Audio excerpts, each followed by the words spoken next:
C'est l'histoire d'un jeune homme tellement contrarié par son manque de compagnie avec les femmes, qu'il a décidé de les tuer toutes à la place.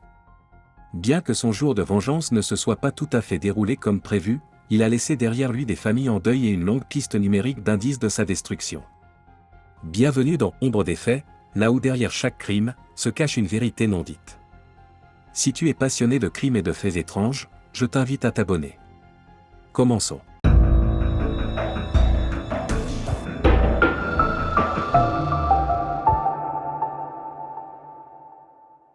L'histoire d'Elliot Rodger commence de l'autre côté de l'Atlantique, à Londres, en Angleterre. Il voit le jour le 24 juillet. Son père, Peter Rodger, est un réalisateur et photographe britannique, tandis que sa mère, Lee Shin, travaille comme infirmière sur les plateaux de tournage. C'est sur leur lieu de travail que les deux se rencontrent et tombent amoureux, avant de concevoir Elliot 2 ans plus tard. La famille accueille également une fille, Georgia, la sœur cadette d'Elliot. Alors qu'il n'a que 5 ans, ses parents décident de déménager à Los Angeles, en Californie, en 1996, espérant ainsi donner un nouvel élan à la carrière de son père dans l'industrie cinématographique. Une fois installé, Elliot est inscrit à l'école élémentaire de Topanga. Il est un enfant bien élevé, décrit comme calme et respectueux, réussissant même à se faire quelques amis dès sa première année. Son enfance semble être douce et épanouie. Cependant, à l'âge de 7 ans, il rencontre sa première grande difficulté. Ses parents divorcent, obligeant Elliot et Georgia à partager leur temps entre leur mère et leur père, alternant entre les semaines et les week-ends. Dès cette période, Elliot est décrit comme un garçon timide, plus renfermé que les autres enfants de son âge. Elliot était un garçon calme et discret. Il éprouvait du bonheur dans sa vie quotidienne, mais manquait de confiance en lui. Il essayait constamment de s'intégrer parmi les jeunes les plus populaires. Cependant, un bouleversement dans sa vie familiale allait exacerber ses insécurités. 2 mois après son 7e anniversaire, son père Peter lui présenta une nouvelle femme, Sumeyya Akaba. Peu de temps après, elle emménagea dans la maison de son père, et Elliot comprit rapidement qu'elle était désormais sa belle-mère. Les tensions entre eux furent immédiates. Elliot refusait toute autorité venant d'une personne extérieure à sa famille, et leur dispute allait devenir récurrente au fil des années. Malgré ces difficultés, Elliot grandit dans un cadre privilégié. Il partit en vacances à l'étranger à plusieurs reprises, bénéficia de soins médicaux et psychologiques, et obtenait tout ce qu'il désirait. Pourtant, au fil des années, son cercle d'amis s'amenuisa progressivement. À l'adolescence, il devint une cible fréquente de harcèlement. S'il conservait quelques amis, il se faisait de plus en plus rare. La situation familiale se compliqua davantage lorsqu'il atteignit l'âge de 13 ans. Son père et sa belle-mère eurent un fils, Jazz, qui devint son demi-frère. Dans ses années adolescentes, Elliot créa un compte YouTube personnel, Elliot's Blog, où il exprimait souvent sa solitude et partageait ses souvenirs d'enfance. C'est à cette période qu'Elliot s'enfonça dans la dépression et l'isolement. Malheureusement, le harcèlement scolaire ne cessa pas. À une occasion, des camarades de classe allèrent jusqu'à scotcher sa tête à son bureau. Ces expériences négatives le conduisirent à changer fréquemment d'établissement, l'empêchant de nouer des amitiés solides. À l'âge de 16 ans, il commença à consulter un psychiatre et se vit prescrire du risperidone, un antipsychotique utilisé pour traiter certains troubles psychiatriques. Elliot souffrait d'un profond sentiment d'isolement. À 18 ans, il n'avait plus que quelques amis en ligne et confiait à ses parents qu'il n'arrivait pas à nouer des amitiés dans la vie réelle. Il se plaignait également du fait qu'aucune fille ne semblait s'intéresser à lui. Dans l'espoir d'améliorer sa situation, il mit en place 2 stratégies, apprendre à conduire, pensant que cela le rendrait plus attirant aux yeux des femmes, et améliorer son apparence en adoptant un style vestimentaire plus soigné. Il voulait désespérément s'intégrer et se faire des amis. Il acheta une voiture, changea de coupe de cheveux et renouvela sa garde-robe. Cependant, ses camarades de classe remarquèrent que, malgré ces changements, il ne faisait aucun effort pour parler aux autres ou se lier d'amitié. À l'heure du déjeuner, il restait assis dans sa voiture, attendant que quelqu'un fasse le premier pas. Le reste de son temps libre était toujours passé seul à la maison, où il jouait à World of Warcraft et Halo avec ses 3 amis en ligne, James, Philip et Addison. À 18 ans, Elliot prit conscience qu'il avait passé la majeure partie de son adolescence dans la colère. Il était frustré de ne pas réussir à s'intégrer au groupe d'amis, bien qu'il n'ait jamais tenté d'y parvenir. Mais ce qui le rongeait encore davantage, c'était le fait qu'il n'avait jamais eu de petit ami et qu'il n'avait jamais connu l'intimité physique. Son regard sur le monde devint de plus en plus toxique. Dans son journal, il avouait ressentir une profonde tristesse et une colère intense lorsqu'il voyait un couple s'embrasser ou se tenir la main. Un jour, cette rage le poussa à une réaction extrême. Dans un parking de Starbucks, il jeta un café brûlant sur un couple qui s'embrassait. Ce geste agressif était inquiétant, mais ce n'était que le début d'une spirale destructrice. En 2011, Elliot avait 19 ans. Le samedi 4 juin, Elliot déménagea à Isla Vista, une communauté située sur la côte de Santa Barbara, en Californie. Il s'y installa afin de suivre des cours à Santa Barbara City College et emménagea dans une résidence privée avec 2 colocataires. Cependant, dès la première semaine, son amertume et sa solitude prirent le dessus. Frustré par ses colocataires, la cohabitation devint insoutenable et, à la fin du mois, ils quittèrent le logement. Ces nouveaux colocataires ne firent qu'aggraver la situation. Elliot, nourrissant des idées racistes, se disputait avec eux quotidiennement, allant même jusqu'à frôler des altercations physiques à plusieurs reprises. Son obsession pour les relations amoureuses ne faisait qu'empirer. La simple vue d'un couple suffisant à le plonger dans une rage intense. Il s'enfermait dans sa chambre, accablé par sa frustration et son chagrin. L'année 2012 ne fut pas meilleure pour lui. Cette année-là, il abandonna toutes ses classes, incapable de supporter le bonheur des autres. Elliot plongea alors dans l'illusion du jeu et des paris. Il se persuada que gagner à la loterie lui apporterait l'argent et l'attention féminine qu'il désirait tant. En février 2012, il acheta ses premiers billets, dépensant $100, sans succès.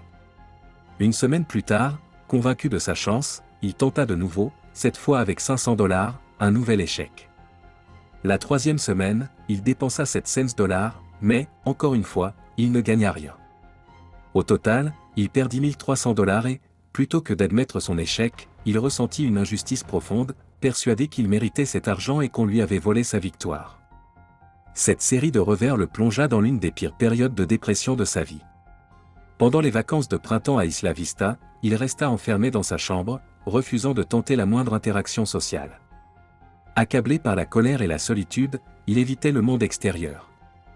Et lorsqu'il quittait brièvement son logement, c'était uniquement pour errer seul dans les rues, filmant ses ruminations sur sa vie et son désespoir. En avril 2012, il perd l'un de ses amis d'enfance, James, qui met fin à leur relation en raison de son radicalisme et de sa négativité. Se sentant totalement seul, Elliot sombre davantage dans la solitude et la colère. Une nuit de septembre, après avoir tenté de boire une bouteille de vin, il renverse un verre entier sur son ordinateur, le détruisant. Cela le pousse à se rendre dans un magasin Best Buy pour en acheter un nouveau. Pendant l'attente, il traverse la rue et entre dans un stand de tir. Ce moment marque un tournant. Alors qu'il tire ses premières balles, il s'interroge sur la tournure que prend sa vie. Mais au fil de la journée, son hésitation se transforme en conviction. Dans son manifeste, il écrit qu'il aurait voulu mener une vie heureuse, remplie d'amour et de relations, mais que puisque cela lui est refusé, il doit se venger. Dès son adolescence, Elliot a développé un sentiment profond d'exclusion sociale, qu'il attribuait principalement au fait qu'il ne parvenait pas à attirer l'attention des femmes. Son incapacité à nouer des relations amicales ou amoureuses a nourri une frustration croissante, qui s'est transformée en colère envers la société. Plutôt que de chercher activement à socialiser, il restait passif et attendait que les autres viennent vers lui, ce qui a renforcé son isolement. Face aux échecs répétitifs dans sa vie sociale, Elliot est progressivement tombé dans une spirale de rancune et de haine envers ceux qu'il percevait comme privilégiés, les couples, les hommes populaires et les femmes qu'il considérait comme inaccessibles. Ce ressentiment s'est exprimé à travers ses vidéos et son journal, où il décrivait son mal-être et sa colère. Sa vision du monde est devenue de plus en plus radicale, et il s'est mis à attribuer ses souffrances à un « rejet organisé » de la part des autres. À mesure que son isolement s'intensifiait, Elliot a commencé à élaborer un plan de vengeance qu'il appelait le « jour de la rétribution ». Loin d'être une réaction impulsive, ce projet a été méthodiquement préparé sur plusieurs mois. Il a acquis des armes à feu et réfléchi à la manière dont il allait exécuter son plan, ce qui témoigne de sa détermination à passer à l'acte. Elliot Rodger ressentait une profonde frustration face à son manque de relations amoureuses et sociales. Plutôt que de chercher activement à interagir avec les autres, il développait une attitude passive et attendait que l'attention vienne à lui. Son incapacité à établir des liens renforçait son isolement, et sa perception du monde devint de plus en plus négative. À mesure que son sentiment de rejet augmentait, Elliot commença à nourrir un fort ressentiment envers ceux qu'il considérait comme privilégiés, les hommes qui avaient des relations et les femmes qui ne lui portaient pas d'attention. Cette frustration s'exprimait à travers ses vidéos et son journal, où il décrivait son incompréhension et sa colère face à ce qu'il considérait comme une injustice sociale. Elliot développait une vision très rigide et simpliste du monde, il croyait mériter l'attention féminine simplement pour ses propres qualités perçues, sans considérer l'importance des interactions humaines et du développement personnel. Il percevait les relations sociales comme un privilège que la société lui refusait intentionnellement, renforçant son sentiment de persécution. Avec le temps, son discours intérieur devint de plus en plus extrême. Il passa de la tristesse à la colère, puis à l'idée d'une vengeance contre ceux qu'il tenait pour responsables de son mal-être. L'accumulation de ressentiments l'amena à envisager des actes destructeurs, qu'il justifiait par sa perception d'avoir été injustement privé de ce qu'il désirait. Depuis son adolescence, Elliot a cultivé un sentiment profond d'exclusion sociale, persuadé que la société lui refusait ce qu'il considérait comme un droit, l'attention et l'affection des femmes. Au lieu de chercher à interagir activement et à créer des relations, il restait passif et développait une perception déformée du monde, où il voyait les autres comme des ennemis et lui-même comme une victime. Elliot possédait une vision égocentrique de lui-même. Dans ses vidéos et ses écrits, il se décrivait comme un homme sophistiqué, intelligent et magnifique, et s'étonnait que les femmes ne lui accordent pas l'attention qu'il estimait mériter. Cette distorsion de la réalité l'empêchait de comprendre les dynamiques sociales et l'importance des interactions authentiques. À mesure que son isolement s'intensifiait, son sentiment d'injustice se transformait en haine. Il ne voyait plus ses frustrations comme des défis personnels à surmonter, mais comme une conspiration sociale contre lui. Cette radicalisation l'a conduit à envisager une « rétribution » contre ceux qu'il jugeait responsables de son malheur. Avant qu'il ne passe à l'acte, certaines personnes ont détecté son instabilité et ont alerté les autorités. Cependant, lorsqu'il fut interrogé par la police, il réussit à minimiser ses intentions et éviter une enquête approfondie. Cette absence d'intervention efficace a permis à ses idées destructrices de continuer à se développer. Elliot Rodger se percevait comme un être supérieur, un « Dieu vivant », méritant plus que ce que la société lui offrait. Cette perception narcissique ne lui permettait pas de comprendre pourquoi il n'établissait pas de liens sociaux ou romantiques. Au lieu de remettre en question son approche et son comportement, il attribuait son isolement à une prétendue injustice du monde contre lui. À travers ses vidéos et son manifeste, il construisait un récit où il était la victime d'une société corrompue. Il voyait les couples et les hommes ayant du succès auprès des femmes comme des ennemis, alimentant sa colère et son désir de représailles. Cette pensée de persécution l'a progressivement poussé à envisager des actions violentes comme solution à son mal-être. Rodger fréquentait des espaces virtuels où il trouvait des groupes partageant ses frustrations et renforçant ses croyances. Ces communautés ont contribué à son radicalisme en validant sa perception du monde et en lui fournissant un cadre idéologique pour son acte. Cela illustre comment certains espaces numériques peuvent encourager des pensées destructrices et jouer un rôle dans la radicalisation des individus. Avant son passage à l'acte, il avait été signalé aux autorités, mais l'intervention s'est révélée insuffisante. Cela met en évidence les défis liés à la prévention des comportements violents. Comment détecter une menace réelle? Jusqu'où peut-on intervenir sans preuve tangible?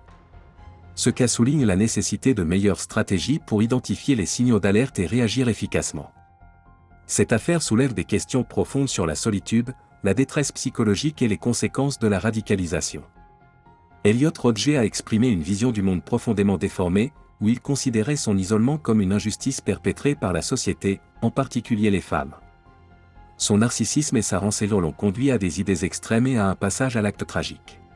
Il est pertinent de se demander si une intervention précoce aurait pu changer le cours de son destin. Une prise en charge adaptée de ses troubles et un accompagnement psychologique auraient pu atténuer son isolement et éviter qu'il ne développe une vision destructrice du monde.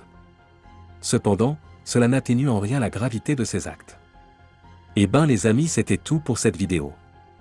Si vous l'avez apprécié, je vous invite à vous abonner à ma chaîne pour plus d'histoires étranges et d'effets non dits. À bientôt.